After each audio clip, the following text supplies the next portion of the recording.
Do you think Paul would have kind of say if ECW caught more fire, you got television, a big television deal hypothetically and stuff like that.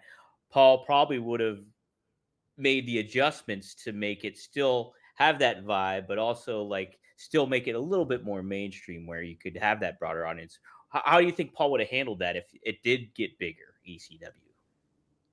Well, I think he would have hated the to compromise the spirit and nature of our foundation. You know, that's at the root of our art form, and it reminds me of like when WWE brought ECW back, and after a few weeks, then they decided, okay, because they were saying Jr. was saying every night ECW means anything goes, and that was almost like the logo, that's ECW where everything goes, and then all of a sudden they're going to have one Extreme Rules match per night, and the rest of the card is going to be just like SmackDown, just like Raw. That was the kind of compromises that were made to add credibility to the referees and to the matches. And that was Vince's idea of attracting the mainstream audience. So these are the kinds of choices that you would be dealing with. And in my opinion, it took way too much away from the product.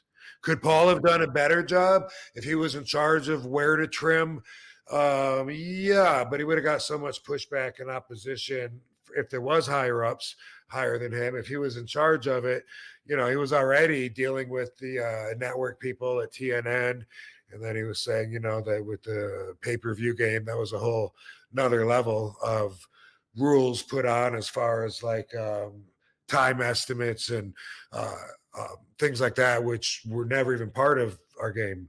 I never cared how long my match was, until we started getting on pay-per-view. And then it was like really important. And that changed the whole agenda from my perspective as, someone out there doing the work. So yeah, I think if Paul would have got on TV and we could have been like maybe on late night, which already isn't going to be the best audience. You've lost some people by being on late, but unless we were going to target us for kids, that young adult target audience that knows what's cool, that likes to go out and party more than probably just stay home with their family or whatever. That's unfortunately, even though I may fit in there best and ECW might fit in with them best, and that might be you and me, and that might be our world as we know it that we live in, it's not the mainstream. Right. It's not the people that are watching the Tonight Show, with the cheesy Jay Leno jokes.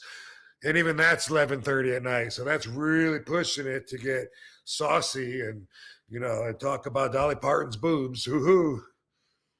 Oh, wait, no. Yeah. But I will say too, I think it wasn't just blood and guts too with ECW. Obviously, that was part of the thing, but that's kind of where the culture of the 90s was going, was in that you had the Jerry Springer, you had a lot of that different stuff, or Howard Stern, a lot of those elements coming into play where things were getting a lot more edgier and things like that. But on top of that too, you guys also had you introduced like the luchadors, and then WCW started adopting that into the cruiserweights and bringing them over. And then, but a lot of like the way promos were executed, the way certain things were executed, all that event, and Stone Cold even started cutting his Stone Cold teeth in ECW before he went to WWE. So there's a lot of stuff that got adopted over into the other mainstream products, and those got edgy too because of ECW. ECW was very much ahead of the game when it came to a lot of that stuff, and that was part of the counterculture ideal, I think, too. So, yeah.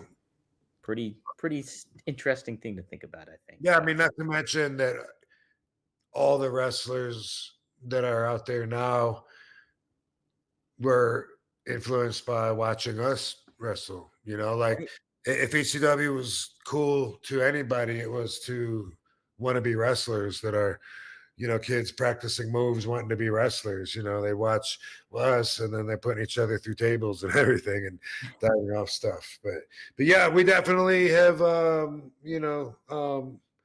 we have served as an inspiration and influenced a lot of the the whole pro wrestling society for sure.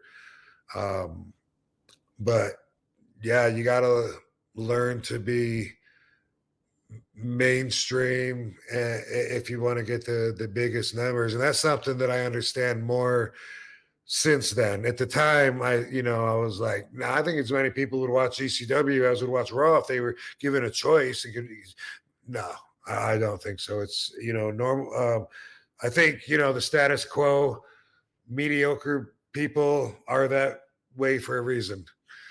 You know, Yeah.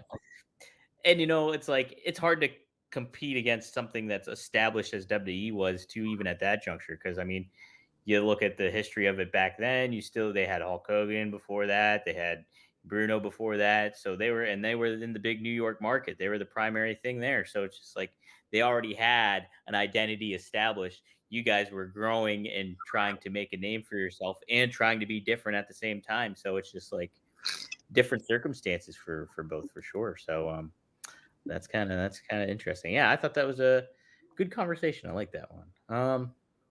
Let's see. What else do I want to cover too?